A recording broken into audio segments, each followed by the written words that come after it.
El sol no te fatigará de día ni la luna de noche. Jehová te guardará de todo mal. Él guardará tu alma. Jehová guardará tu salida y tu entrada, desde ahora y para siempre.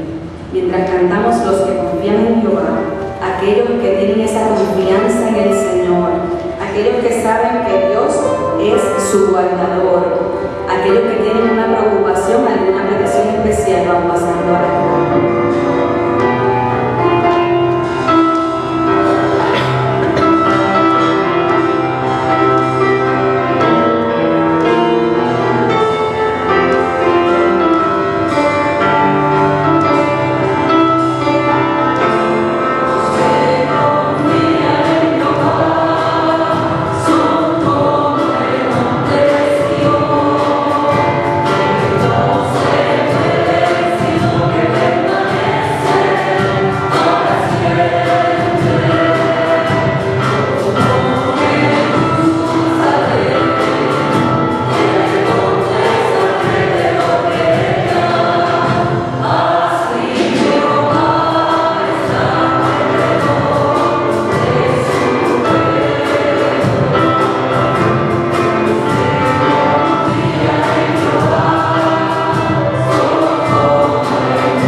Señor, te alabamos y te bendecimos en esta mañana.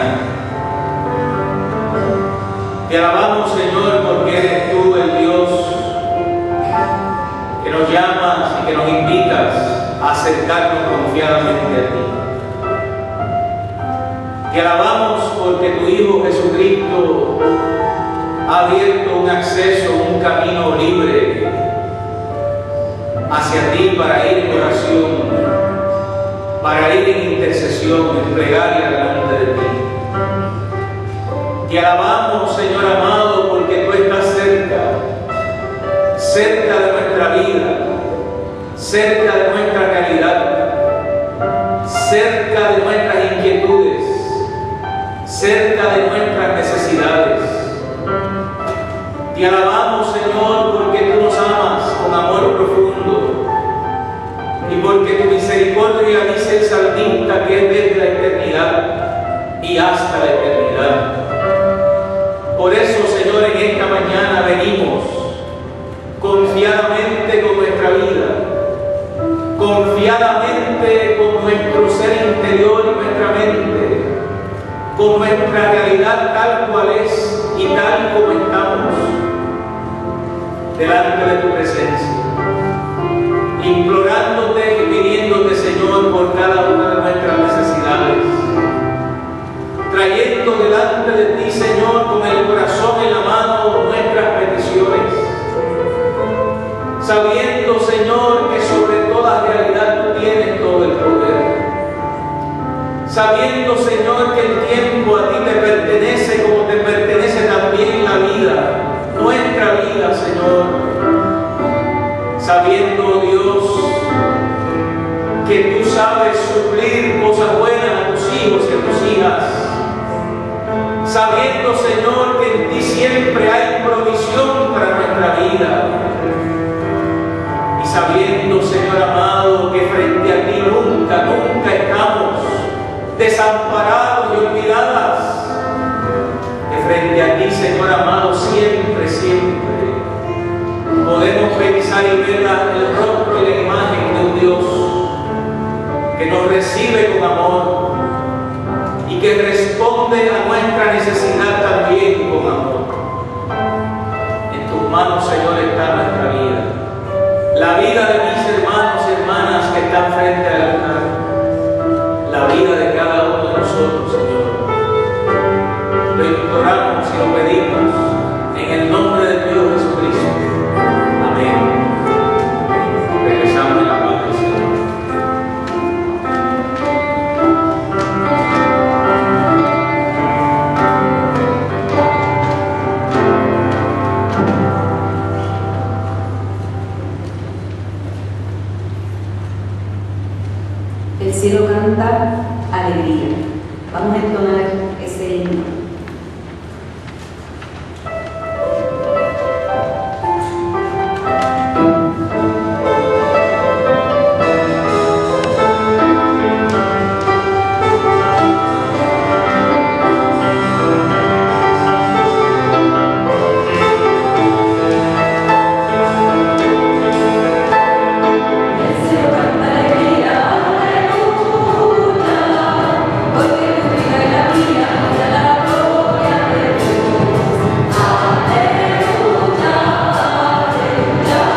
alegría.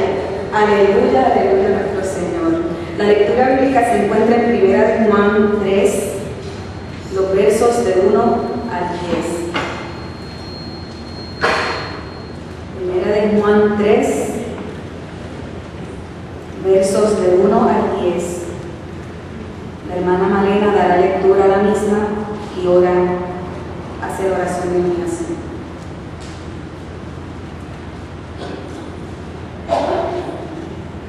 Y como dice la canción, tu vida y la mía proclaman la palabra del Señor.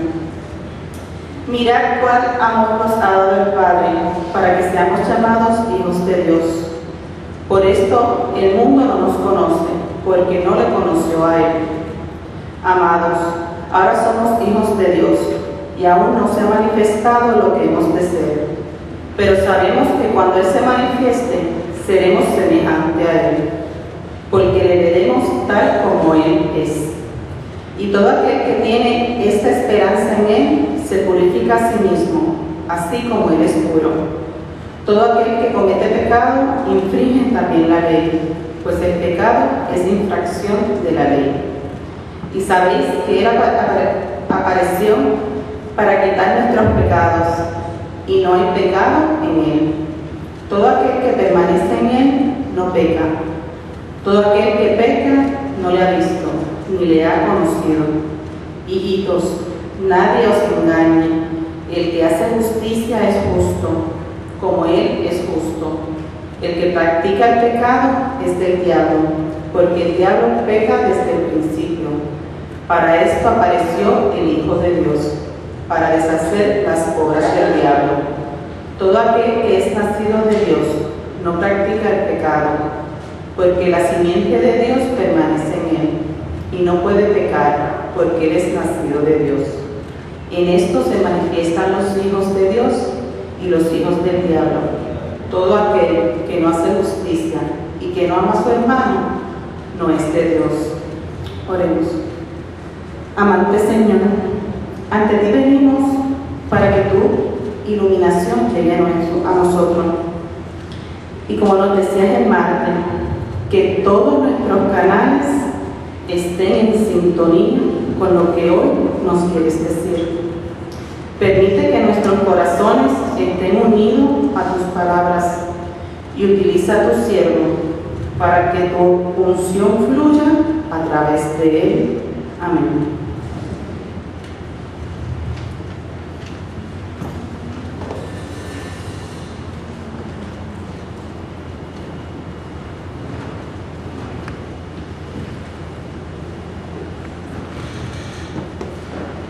Esta mañana mi hija Isabela, a quien ustedes conocen, me preguntó mientras estaba en los preparativos para venir a la iglesia. Me dijo, papi, ¿para dónde vamos? Y yo le dije, vamos para la iglesia. Y ella empezó a decir, oh yeah, oh yeah, oh yeah, oh yeah.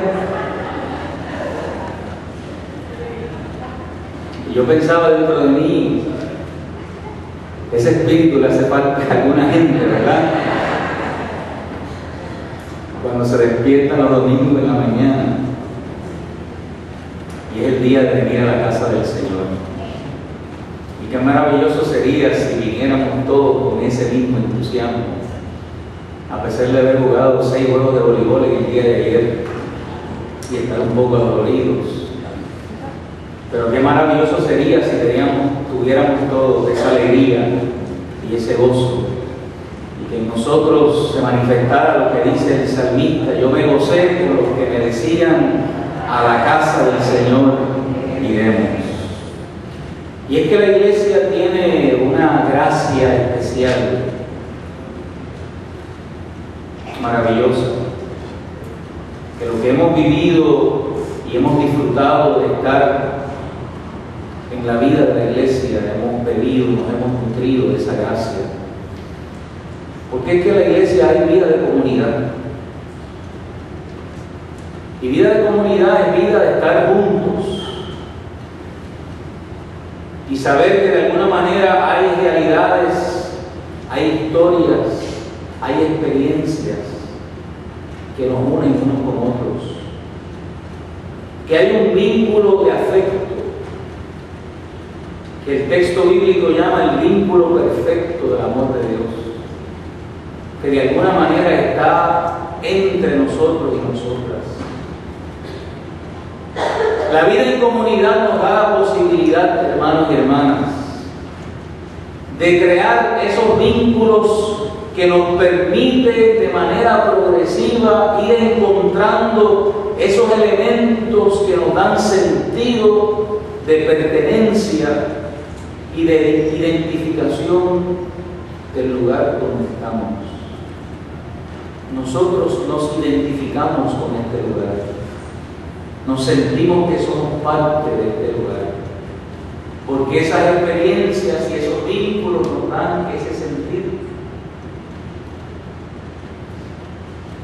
Se van encontrando en esa experiencia de vida de comunidad y se van conociendo nuestras historias personales, nuestras historias colectivas, nuestros testimonios, aquello que nosotros compartimos, creándose en esa vida de comunidad un ambiente de confianza, un sentido de propósito que de alguna manera nos permite caminar juntos, acompañándonos unos a otros, apoyándonos mutuamente. Qué maravillosa experiencia es la vida de comunidad.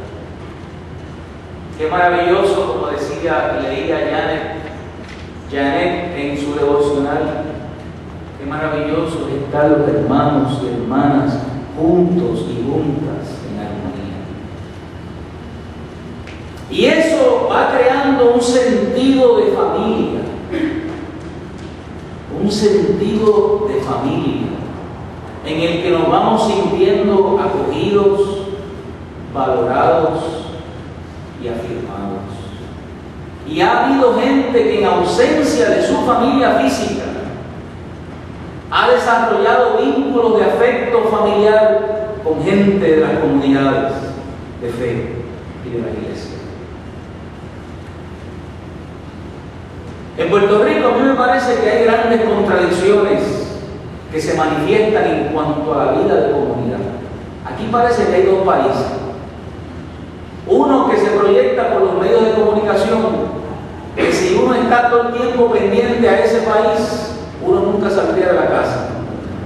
Porque siempre hay alguien que tirotearon, siempre hay alguien que asaltaron, siempre hay una cosa vandalizada, siempre hay una experiencia de terror.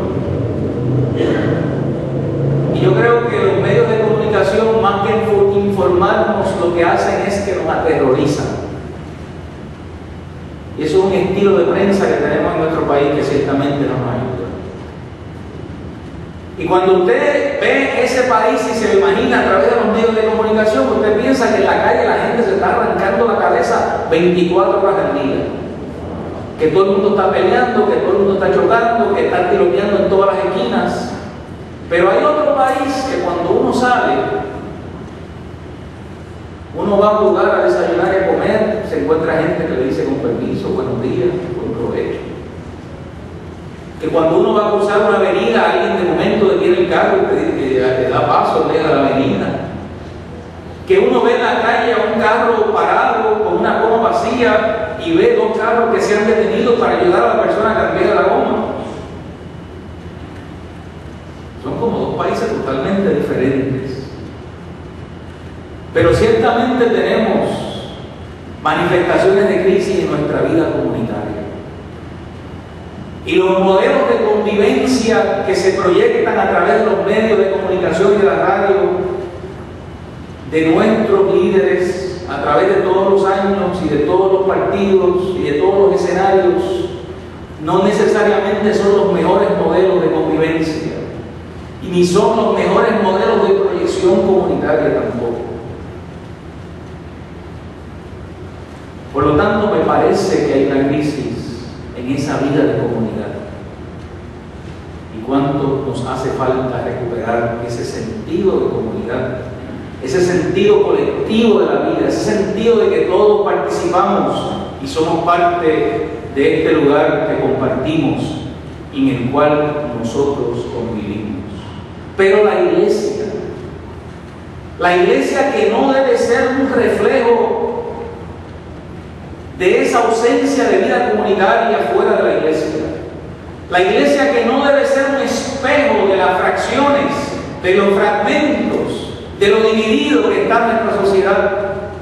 La iglesia, nosotros que somos la iglesia, nosotros tenemos todos los elementos, todo lo que se necesita, todo lo necesario para que se pueda dar una experiencia de convivencia que pueda nutrir nuestro espíritu y que a la misma vez pueda contribuir a la comunidad más amplia del lugar donde nosotros estamos. Nosotros tenemos eso. Es parte del don y de los dones de la iglesia. Cada vez que nos juntamos, hermanos y hermanas, algo sucede y algo tiene que suceder. Cada vez que nos juntamos, tiene que suceder porque con nuestra presencia se hace evidente la presencia del Dios de la vida. Y tiene que suceder, hermanos y hermanas, porque la presencia de Dios es dinámica, es continua y es constante. Lo que pasa es que a veces nosotros nos resistimos a lo que está sucediendo. Nos resistimos al fluir de esa gracia y esa presencia de Dios. Insistimos en justificarnos en la manera en que estamos y en que vivimos. Y no abrimos nuestro corazón al flujo de la gracia, del amor, de la presencia y del Espíritu de Dios.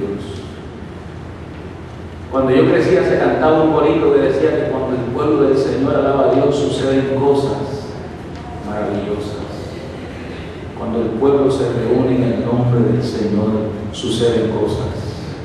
A veces son evidentes y las palpamos y las sentimos y las vemos.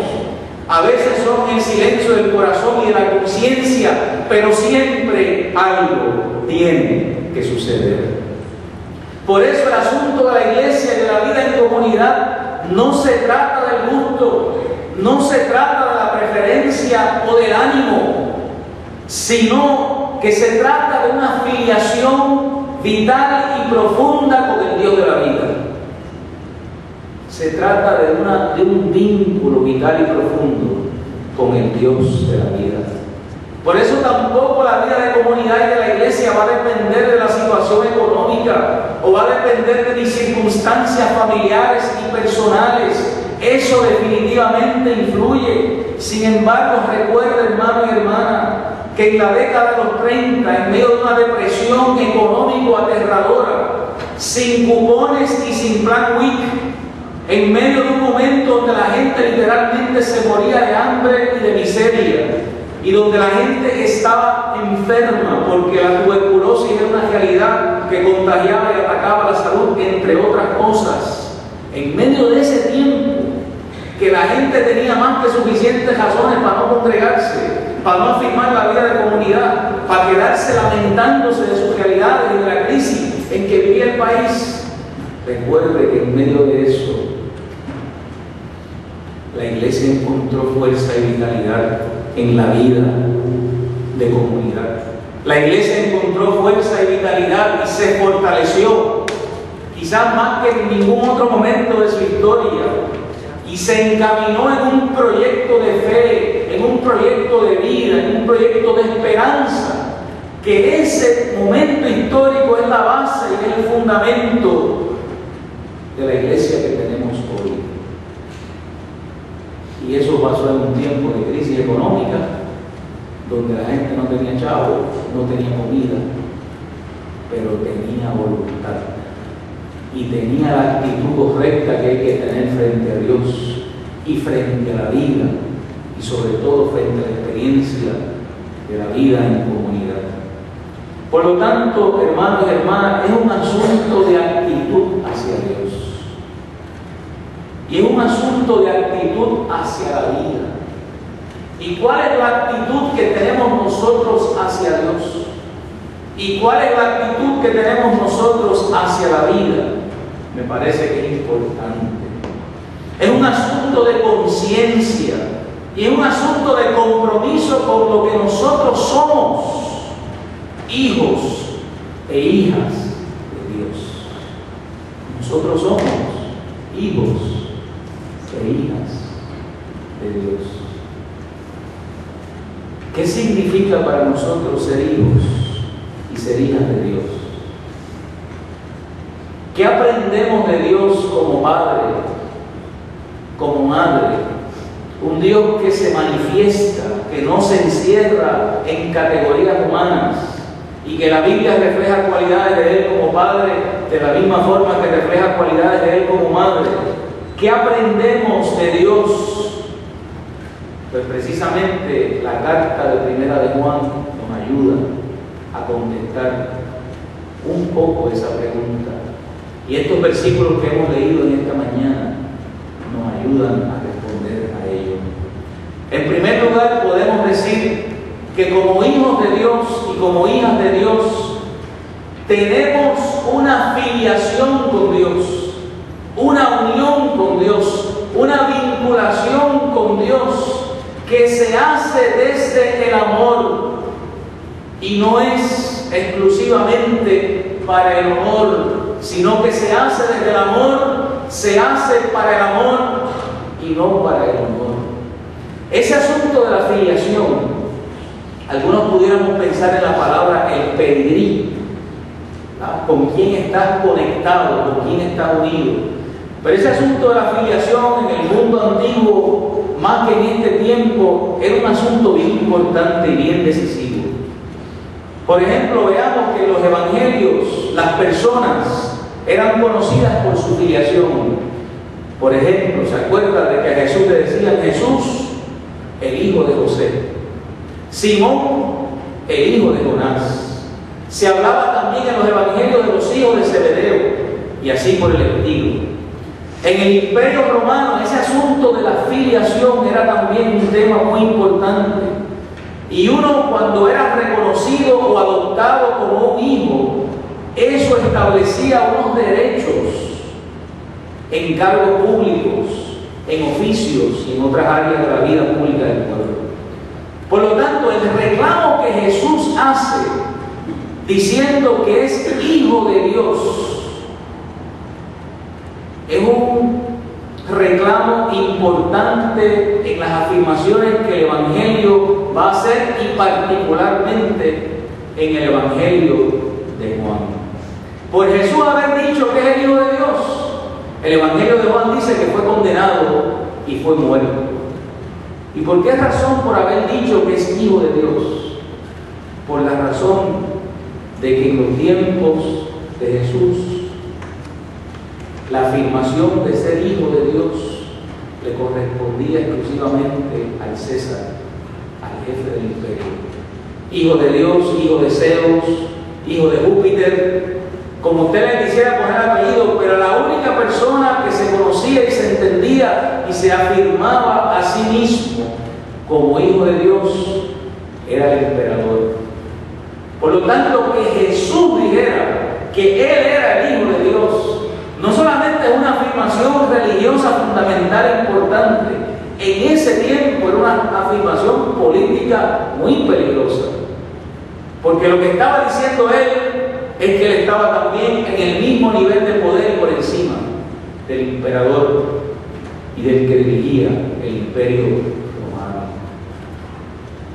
El Evangelio de Juan también registra el temor que se apodera de Pilato, precisamente cuando Pilato escucha la acusación que le hacen a Jesús de que se decía de él mismo que era el Hijo de Dios. Por lo tanto, hay una filiación, hermanos y hermanas, una vinculación con Dios que nos da la posibilidad a nosotros y a nosotras de poder afirmar precisamente esa experiencia de vida de comunidad, de poder llevar a cabo el propósito de Dios en nuestras vidas y el propósito de Dios en nuestra vida de comunidad. Nosotros y nosotras somos hijos de Dios, hijas de Dios. Y nosotros necesitamos de alguna manera convencernos de eso, tomar conciencia de eso y tomar conciencia de lo que eso implica para nuestra vida, que somos hijos e hijas de Dios. Sin embargo, el texto de Juan también dice que a Jesús y los discípulos por consiguiente no se les iba a conocer. Dice ahí de los versículos que nosotros leímos, que siendo hijos de Dios, el mundo no los conocería. Y se refería en ese sentido al mundo que no conoce a Dios en ese tiempo en particular.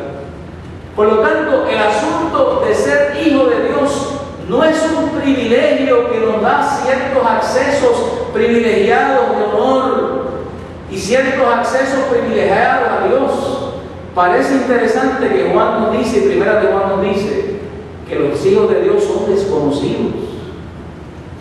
Están en una especie de anonimato. Por lo tanto, el asunto de ser hijo de Dios, para hacer reclamos de que somos hijos de un rey, de que somos hijos de un rey y merecemos todas las riquezas del rey, ese reclamo realmente no cabe dentro de este entendimiento de primera de Juan. Porque los hijos de Dios están por lo bajito. Está oculto un poco su identidad dentro de ese contexto. Pero nos dice además el texto bíblico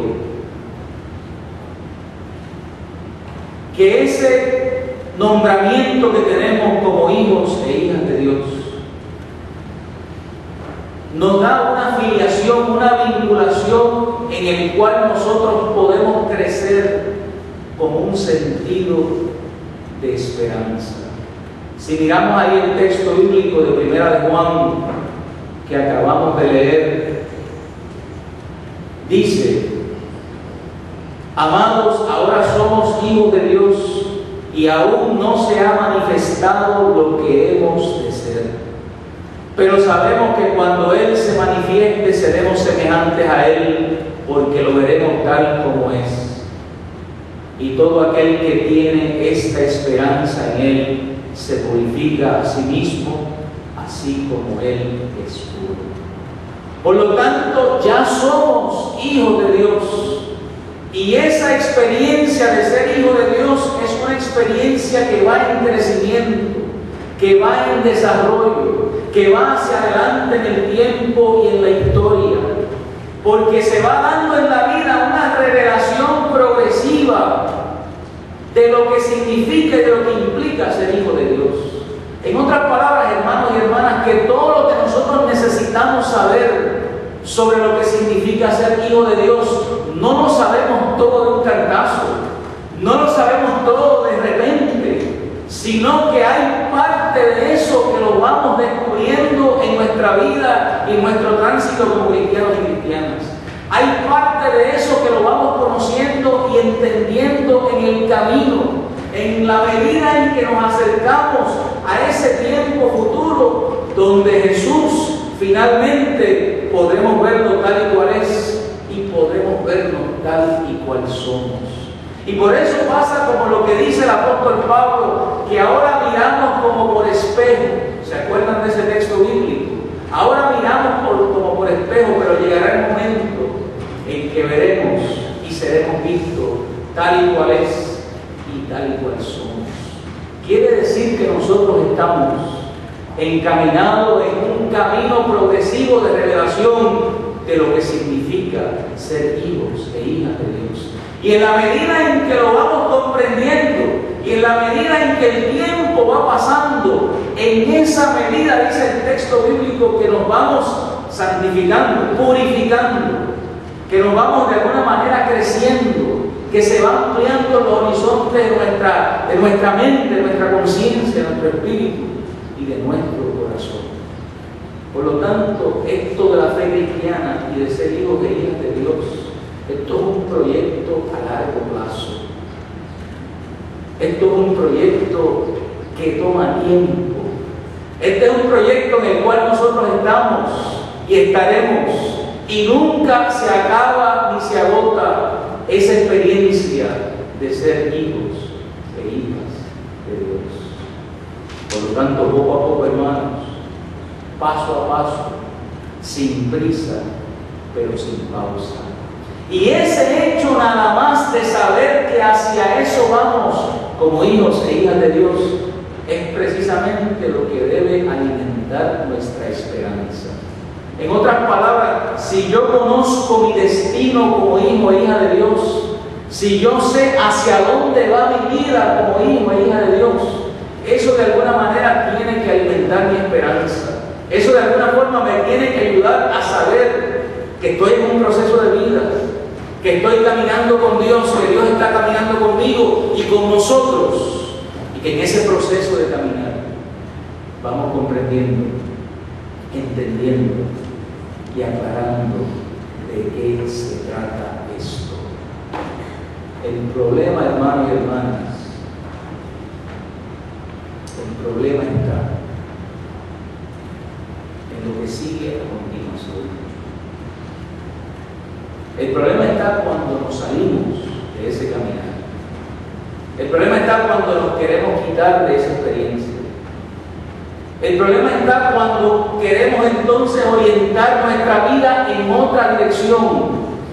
El problema está cuando nos desesperamos y cuando no entendemos y cuando no podemos clarificar ciertos procesos de vida. Y entonces reorientamos nuestra vida en otra dirección. Los versículos que continúan ahí en el capítulo 3 empieza a hablar sobre el pecado. El pecado como una realidad que nos separa de Dios. El pecado que lo que significa es errar en el blanco. El pecado que nos distancia de esa posibilidad, de ese caminar, de ese proyecto de Dios. Pero ese texto bíblico dice algo interesante y dice que el que ha conocido a Dios no peca. ¿A usted no le parece eso interesante? Cuando en el mismo capítulo 2, si usted se lee esa primera carta, dice que si alguno ha pecado, abogado tenemos en Jesús para precisamente trabajar el asunto de ese pecado.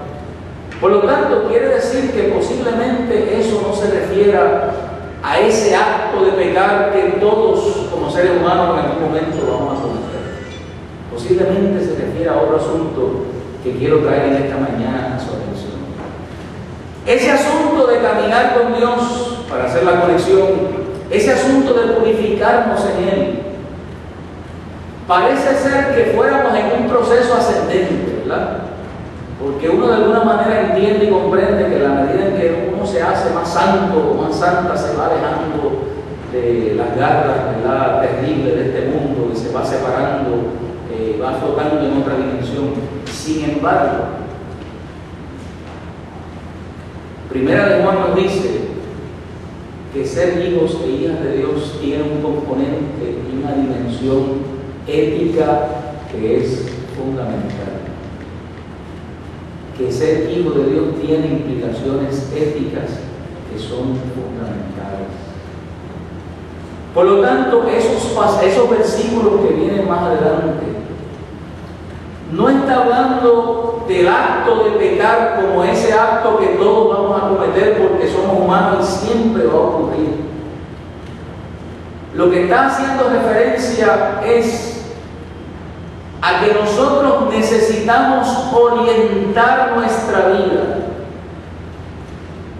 en la dirección en la que caminó Jesús, orientar nuestra vida hacia la justicia, orientar nuestra vida hacia el amor, orientar nuestra vida hacia la ética de Jesús y del reino de Dios. Y cuando habla de pecar en el texto bíblico, de lo que está hablando es con el compromiso continuo en la acción de pecar. Que lo que quiere decir es en la orientación de nuestra vida hacia una dirección distinta a la que Jesús nos llama y nos invita. Esto tiene que ver, hermanos y hermanas, con las acciones de injusticia. Tiene que ver, hermanos y hermanas, con esas acciones que destruyen y que manifiestan la muerte Tiene que ver con esas acciones que separan y destruyen la vida en comunidad, destruyen las relaciones en la vida en comunidad. En otras palabras, que ese pecado, esa acción que menciona ahí en 1 de Juan, tiene que ver con todo aquello que va contrario a lo que es el proyecto de Dios, de justicia, de amor y de vida plena y abundante. Todo aquello que cancela la posibilidad que podemos alcanzar en Jesús. Por lo tanto, siempre vamos a cometer errores, siempre vamos a pecar, pero nuestra vida no puede estar orientada hacia el error y hacia el pecado, sino que nuestra vida tiene que estar orientada hacia lo que significa ser hijo e hija de Dios. Y significa en 1 de Juan actuar en justicia, precisamente porque Jesús fue justo. Por lo tanto, vivir como Jesús es vivir como el que ha entregado su vida por amor en la cruz del Calvario. Y vivir contrario a Jesús es vivir y actuar como aquellos que lo crucificaron en la cruz del Calvario. Y donde quiera que se manifieste ese poder destructivo, ese poder que corrompe, ese poder que aplasta la vida, ese poder que niega la posibilidad del ser humano, donde quiera que se manifieste ese poder contrario al amor y a la vida, 1 de Juan dice, ese es el diablo.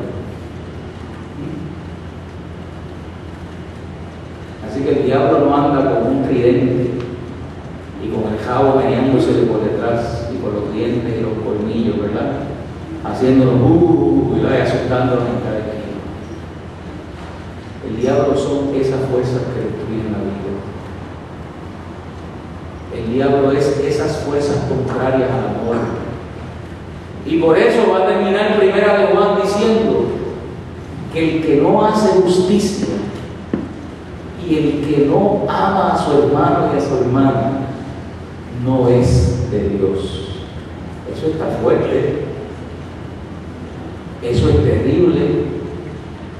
Pero no vivir de esa manera sería una terrible contradicción. Decir que somos hijos e hijas de Dios por amor, afirmar eso por un lado y no estar dispuesto a amar a nuestros hermanos y hermanas, afirmar esa experiencia de vida de comunidad, es una terrible contradicción. Y en esa ecuación algo no anda bien. Porque ¿cómo puede ser que por un lado afirmemos el valor del amor de Dios por nosotros y por otro lado no estemos dispuestos a expresar el amor de Dios hacia los demás? Por eso es 1 de Juan mismo que dice que el que dice que ama a Dios a quien no ha visto y no puede amar a su hermano y hermana a quien ve, es un mentiroso. No lo digo yo, lo dice 1 de Juan.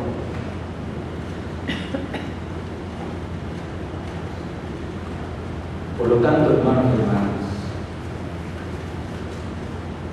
ser hijos e hijas de Dios tiene implicaciones, tiene deberes y tiene responsabilidades. Ciertamente Dios nos va revelando progresivamente, en la medida en que el tiempo pasa, lo que eso significa para nosotros, pero también hay unos deberes éticos. Hay unas cosas con las cuales también nosotros tenemos que cumplir.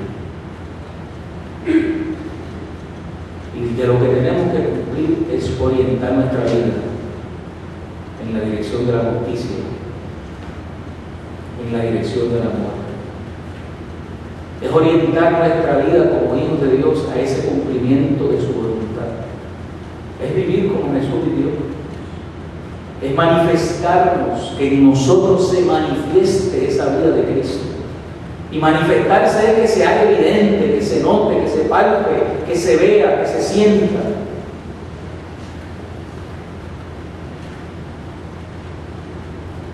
Y que haciendo eso podamos continuar construyendo esa vida de comunidad. que nos hará posible también transformar las comunidades en las cuales estamos inmersos.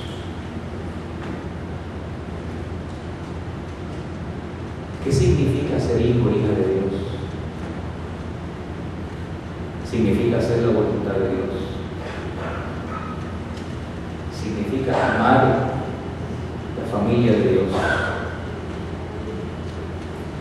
Significa vivir en su propósito, en su proyecto. Les invito a orar, cerrar sus ojos.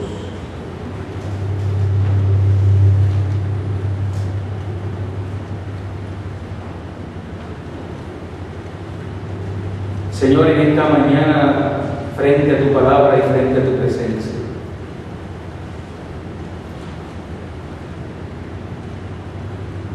a esa palabra tuya, Señor, que nos ilumina, pero que también nos reta y nos desafía. Te pedimos, Señor, que nos ayudes en esa tarea necesaria de continuar construyendo y haciendo vida de comunidad. Que nos ayudes en afirmarnos como hijos e hijas tuyas, Señor, y a descubrir el verdadero sentido y significado que tiene eso en nuestra vida. Que nos ayudes a entender y comprender, Señor, ese camino de propósito y de sentido en el cual estamos. Que nos ayudes a clarificar, Señor amado, lo que vamos viviendo, recibiendo y viendo. Y que sobre todo nos ayudes a orientar nuestra vida en la dirección correcta, en el camino de la justicia, de la vida, del amor. En tus manos, Señor, ponemos nuestra vida. Y en el nombre de Jesucristo oramos. Amén.